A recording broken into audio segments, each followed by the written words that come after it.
Gempa bumi merupakan getaran dalam bumi yang terjadi sebagai akibat dari terlepasnya energi yang terkumpul secara tiba-tiba dalam batuan yang menghasilkan deformasi. Gempa bumi terjadi sangat berkaitan dengan lempeng tektonik. Lempeng samudra dan lempeng benua saling tumbukan, kemudian terjadi penunjaman atau subduksi oleh lempeng samudra di bawah lempeng benua, seperti berikut ini. Ada dua lempeng, terjadi penunjaman di sini antara dua lempeng.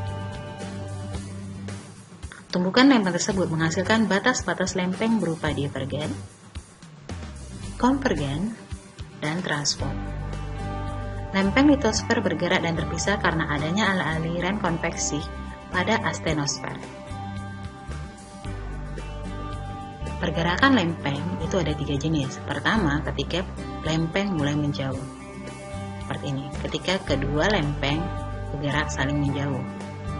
Kedua, ketika kedua lempeng saling menimpa satu sama yang lain.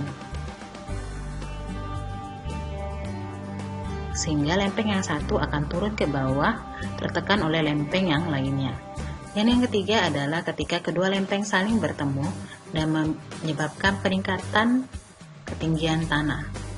Hal inilah yang menyebabkan Gunung Everest semakin tinggi setiap tahunnya. Tsunami berasal dari bahasa Jepang yang berarti gelombang pelabuhan raksasa yang berkaitan dengan gelombang seismik, yaitu gelombang yang terjadi akibat peristiwa seismik atau gempa bumi. Gelombang besar dapat dipicu oleh adanya longsor dasar laut, letusan gunung berapi, dan jatuhnya asteroid. Tidak semua gempa dapat menyebabkan tsunami. Ada beberapa karakter yang dapat memicu terjadinya tsunami, yaitu pertama, gempa bumi dengan pusat di lautan. Kedua, gempa bumi dengan magnitud lebih besar dari 6 skala Richter. Ketiga, gempa bumi dengan pusat gempa dangkal kurang dari 33 km. Keempat, gempa bumi dengan pola mekanisme dominan adalah sesar naik atau sesar turun. Kelima, lokasi sesar di lautan dalam. Keenam, morfologi pantai biasanya pantai terbuka dan landai atau berbentuk teluk. Pernahkah kalian lihat gambar berikut ini? Biasanya gambar ini akan kalian lihat di HP kalian ketika kalian ingin melihat ramalan cuaca. Hal-hal apa sajakah yang dapat mempengaruhi cuaca? Mari kita lihat berikut ini. Pertama adalah suhu udara. Suhu udara diukur dengan termometer. Suhu tertinggi biasanya terjadi pada pukul 1 sampai dengan 2 siang dan terendah pada pukul 4 sampai dengan 5 pagi.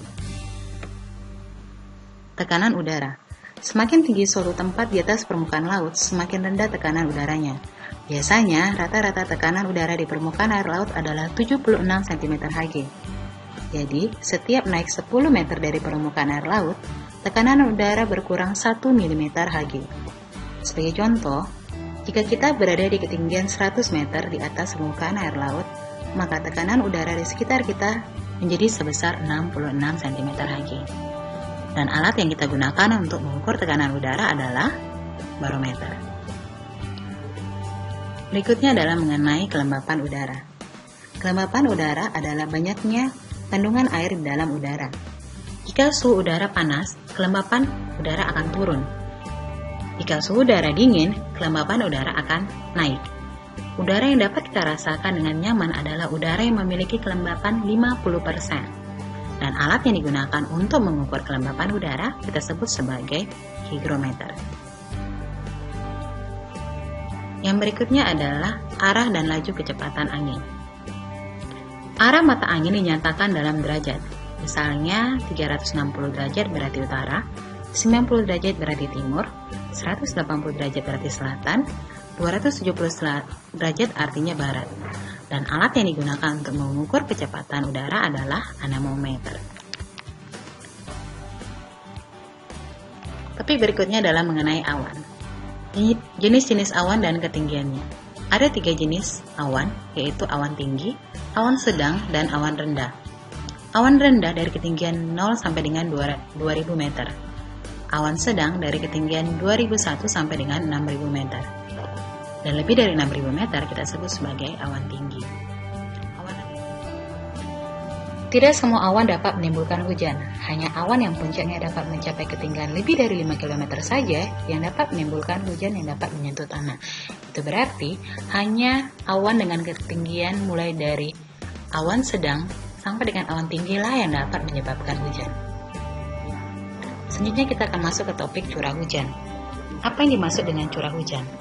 Curah hujan adalah jumlah air yang jatuhnya di permukaan tanah datar selama periode tertentu yang diukur dengan satuan tinggi mm. Seperti terlihat dalam gambar berikut ini, di sini ada keterangan 0 sampai dengan 20 mm, 20 sampai dengan 50 mm, dan seterusnya dengan indikator warna tertentu. Di mana 0 sampai dengan 100 mm kita anggap sebagai curah hujan rendah, 100 sampai 300 mm kita anggap sebagai curah hujan menengah, 300 sampai dengan 500 kita anggap curah hujan tinggi, dan lebih dari 500 mm kita anggap sebagai curah hujan yang sangat tinggi. Nah, kita lihat dari gambar ini, kondisi Medan berada dalam curah hujan menengah. Alat yang digunakan untuk mengukur curah hujan adalah ini. Alat penakar hujan biasa dan alat penakar hujan otomatis. Selanjutnya kita akan masuk ke dalam topik erosi. Erosi dapat disebabkan oleh berbagai hal. Yang pertama adalah erosi air. Yang kedua adalah erosi angin. Ketiga adalah erosi glaser. Keempat adalah erosi gravitasi.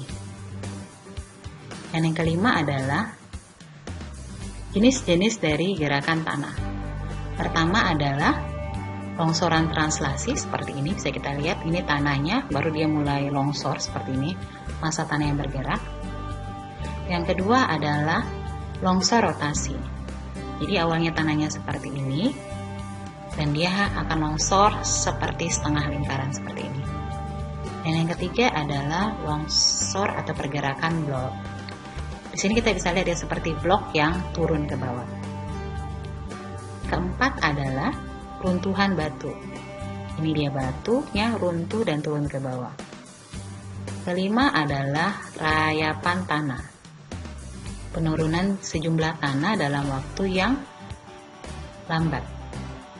Dan yang ketiga adalah aliran tanah. Ini adalah pergerakan sejumlah material dalam jangka waktu yang cepat.